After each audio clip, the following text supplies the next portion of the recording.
Last 5 days నుంచి Natco pharma share follow అవుతూనే ఉంది. ఆల్మోస్ట్ 50% ఫాలో అయింది. అసలు ఎందుకు ఇంత సెల్ ఆఫ్ వచ్చిందంటే ఈ డిక్లైన్ అంతా కూడా నాట్కో ఫార్మా వాటి Q3 రిజల్ట్స్ని రిలీజ్ చేశాక ఇన్వెస్టర్స్ని చాలా డిసప్పాయింట్ చేశాయి. ఎందుకు ఇంతలా ఫాలో అయ్యాయి అండ్ ఈ స్టాక్ ఫ్యూచర్ ఏంటి? Let's discuss in detail. Hello, myself Vineeth, I'm an equity research analyst. Welcome to my channel traders of Telugu. First of all, Natco pharma establish అయ్యింది వచ్చేసి 1981లో. ఇది ఒక హైదరాబాద్ బేస్డ్ కంపెనీ అండ్ ఇది మల్టీనేషనల్ ఫార్మస్యూటికల్ కంపెనీ. ఇది basically demanded products మీద అంటే drugs మీద కాన్సన్ట్రేట్ చేస్తుంది. అంటే ఎక్కువ మ్యానుఫ్యాక్చరింగ్ ఏవైతే హై డిమాండ్లో అమ్మబడతాయో వాటిని ఎక్కువ తయారు చేస్తుంది. అండ్ ఈ కంపెనీ ఫోకస్ వచ్చేసి పేటెంట్ మీద డైరెక్ట్ ఫోకస్ చేస్తుంది. పారా 4 and first to file molecules మీద ఎక్కువ మార్కెట్ షేర్ అనేది ఆక్యుపై చేసుకుంటుంది. సో దానివల్ల దీనికి కాంపిటీషన్ అనేది తక్కువ ఉంటుంది అనమాట.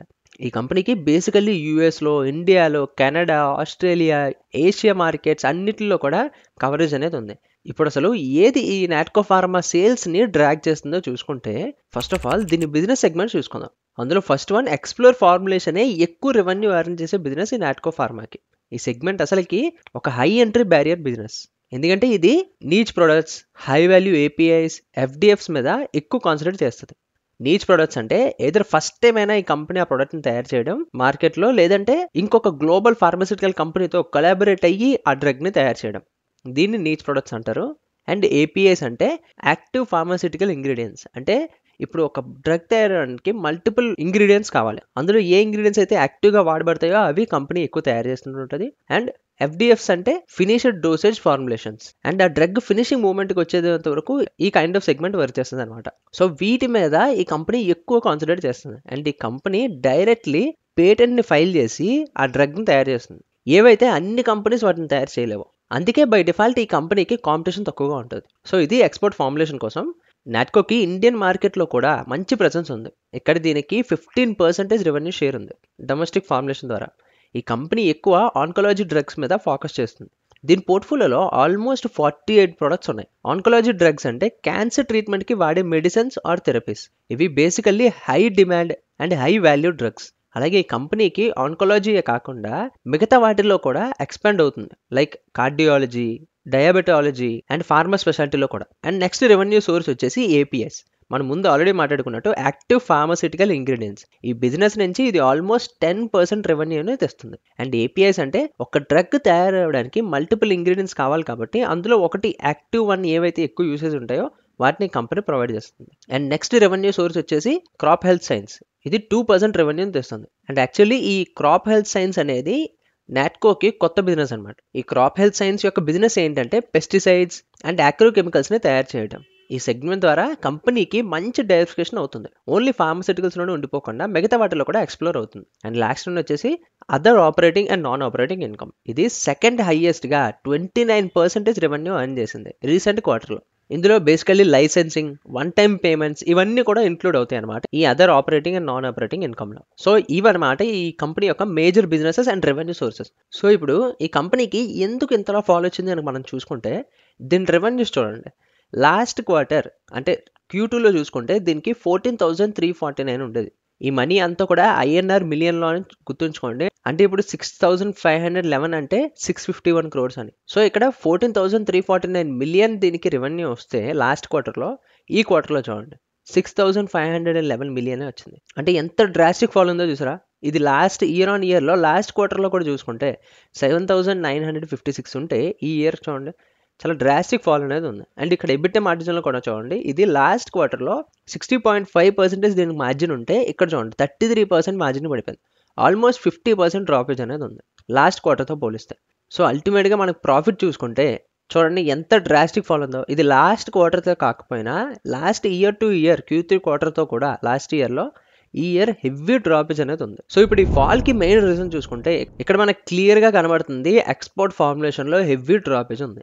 ఇక్కడ చూడండి లాస్ట్ ఫైనాన్షియల్ ఇయర్లో మనకి 78% దీనికి రెవెన్యూ దీని నుంచి వస్తుంటే ఈ క్వార్టర్ మాత్రం 44% వచ్చింది. ఇక్కడ ఇంత హెవీ ఫాల్ అనేది ఉంది. సో ఇప్పుడు ఇక్కడ మనం నెంబర్స్ పరంగా చూసుకుంటే చూడండి డొమెస్టిక్లో మనకి లాస్ట్ క్వార్టర్తో పోలిస్తే అంత హెవీ ఫాల్ అనేది లేదు. ఎస్, ఫాల్ అనేది ఉంది, బట్ ఇట్స్ లెస్ దెన్ 10% ఉంది. అలాగే క్రాప్ హెల్త్ సైన్స్లో రెవెన్యూ అనేది ఇంక్రీజ్ అయింది. And other operating and non ఆపరేటింగ్లో రెవెన్యూ అనేది ఇంక్రీజ్ అయింది. అదే ఇప్పుడు ఈ ఎక్స్‌పోర్ట్‌లో చూసుకుంటే చాలా హెవీ ఫాల్ అనేది ఉంది. సో, ఇప్పుడు ఈ ఎక్స్‌పోర్ట్ ఫార్ములేషన్ ఎందుకు ఇంతలా ఫాల్ అయింది అంటే రెవ్‌లిమిడ్ ప్రాబ్లమ్. ఈ నాట్కో ఫార్మా రెవ్‌లిమిడ్ అనే డ్రగ్ మీద పేటెంట్ తీసుకొని 2022న ఈ డ్రగ్‌ని లాంచ్ చేసింది. అండ్ ఆ డ్రగ్ నుంచి చాలా మార్జిన్ ఉంటది ఈ కంపెనీకి. లైక్ క్యాష్‌కో అన్నమాట.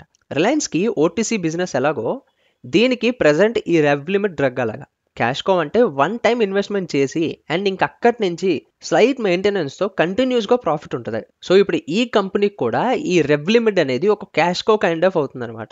ఈ రెవ్‌లిమిడ్ ఎక్స్‌పోర్ట్ ఫార్ములేషన్‌లో ఇంక్లూడ్ అయ్యి ఉంటది. సో, ఇప్పుడు ఈ డ్రగ్ యొక్క పేటెంట్ జాన్ 2026కి ఎండ్ అయిపోతుంది. అప్పుడు ఇంక మిగతా కంపెనీస్ ఆ డ్రగ్‌ని తయారు చేసుకోవచ్చు వాటిని. అలా చూసుకుంటే కాంపిటీషన్ పెరుగుతుంది అండ్ సప్లై పెరగడం వల్ల ప్రైస్ కాంప్రమైజింగ్ కూడా అవుతది. అందుకే ఈ పాయింట్‌ని ఇన్వెస్టర్స్ గమనించి టార్గెట్ ప్రైస్‌ని తగ్గించారు. ఎందుకంటే ఫ్యూచర్‌లో చాలా ఎక్కువ కాంపిటీషన్ ఉండొచ్చు అని. సో, ఇప్పుడు మీరేం చేయాలి? బై చేయాలా లేదా అంటే యాస్ పర్ కంపెనీ నాట్కోకి ఇలాంటివి ఈ రెవ్‌లిమిడ్ లాంటివి చాలా డ్రగ్స్ పైప్‌లైన్‌లో ఉన్నాయి. కానీ ఈ డ్రగ్స్ సేమ్ ఆ రెవ్‌లిమిడ్ లాగా రెవెన్యూ తెస్తాయా అంటే అది మనం డేటా చూస్తేనే చెప్పగలం. ఎందుకంటే మళ్ళీ కొత్త డ్రగ్ లాంచ్ చేయడం అంటే అంత ఈజీ కాదు. చాలా ఛాలెంజెస్ ఉంటాయి. లీగల్‌గా చూసుకోవాలి అండ్ ఆల్రెడీ సెటిల్ అయిన గ్లోబల్ ఫార్మా కంపెనీస్‌తో కాంపిటీషన్ ఉంటది. సో, ఇప్పుడు మీరేం అబ్జర్వ్ చేయాలి అంటే నాట్కో అప్‌కమింగ్ డ్రగ్స్ అప్రూవ్స్ ఎలా అవుతున్నాయి? లీగల్ బ్యాటిల్స్ ఎలా ఉన్నాయి? అండ్ గ్లోబల్ ఎక్స్‌పాన్షన్ ఎలా చేసుకుంటుంది?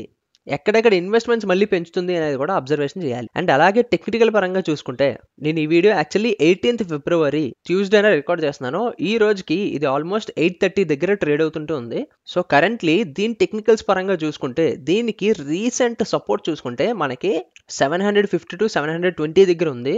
సో, మళ్ళీ ఎప్పుడైతే ఈ పాయింట్ వరకు వస్తదో అప్పుడు మళ్ళీ ఇన్వెస్ట్మెంట్ ఆపర్చునిటీస్ ఎతుక్కోవచ్చు. అండ్ ఇంకెప్పుడు దీనికి బుల్లిష్ యాక్టివిటీ మళ్ళీ స్టార్ట్ అయింది అంటే మళ్ళీ ఎప్పుడైతే ఈ 1150 పైకెళ్ళి సస్టైన్ అవుతుందో అప్పుడు మళ్ళీ హై గ్రోత్ ఆపర్చునిటీస్ ఉంటాయి. అండ్ దీని మేజర్ సపోర్ట్ లెవెల్ వచ్చేసి 500. ఎప్పుడైతే 500 ప్రైస్ కన్నా కిందకి వెళ్ళడం స్టార్ట్ అయిందో ఇంక అక్కడి నుంచి హెవీ సెల్ ఆఫ్ వచ్చే ఛాన్సెస్ ఉంటాయి. అండ్ గైస్ డిస్క్లైమర్, ఇది నా పర్సనల్ ఒపీనియన్. ఇది నా research and analysis. Me own research and analysis చేసి ఇన్వెస్ట్మెంట్ డెసిషన్స్ తీసుకోండి. ఒక పాయింట్ గుర్తుంచుకోండి, ఇన్వెస్ట్మెంట్స్లో రిస్క్ ఇన్వాల్వ్ అయి ఉంటుంది. మీ ఫైనాన్షియల్ అడ్వైజర్ని కన్సల్ట్ అయ్యే ఇన్వెస్ట్మెంట్ డెసిషన్స్ తీసుకోండి. ఈ వీడియో కేవలం ఎడ్యుకేషనల్ పర్పస్కి మాత్రమే, ఎటువంటి బై అండ్ సెల్ రికమెండేషన్స్ కాదు. సో, నా పరంగా వస్తే స్టాక్ కరెంట్లీ హెవీ ఫాల్ అవుతుంది కాబట్టి ఈ టైంలో ఇన్వెస్ట్ చేస్తే ఫాలోయింగ్ షార్ప్ని పట్టుకున్నట్టే. ఇంకా మంచి లెవెల్స్ దొరికే ఛాన్స్ ఉంది. నేనైతే వెయిట్ చేస్తాను. సో, ఈ కైండ్ ఆఫ్ అనాలిసిస్ నచ్చిందా? మీ పోర్ట్ఫోలియోలో ఉన్న స్టాక్స్ ఆర్ మీరు ఇన్వెస్ట్ చేయాలి అనుకున్న స్టాక్స్ కోసం ఇలాంటి అనాలిసిస్ కావాలి అంటే కామెంట్ సెక్షన్లో మెన్షన్ చేయండి. తప్పకుండా ఫర్దర్ వీడియోస్లో కవర్ చేస్తాను. అలాగే సిమిలర్ కైండ్ ఆఫ్ అనాలిసిస్తో నేను already DMart, Jio Finance, Tata Motors and different companies analysis చేశాను. ఆ వీడియోస్ ప్లేలిస్ట్ స్క్రీన్ మీద ఆల్రెడీ పాప్ అవుతుంది. ఒకసారి కవర్ చేయడం మర్చిపోకండి. వీడియో వస్తే లైక్ చేసి ఛానల్ సబ్స్క్రైబ్ చేసుకోండి. అండ్ మీ ఫ్రెండ్స్ అండ్ ఫ్యామిలీలో ఎవరు ఇన్వెస్ట్ చేస్తున్నారో వాళ్ళకి వీడియో షేర్ చేయడం మాత్రం మర్చిపోకండి. See in the next video. Bye.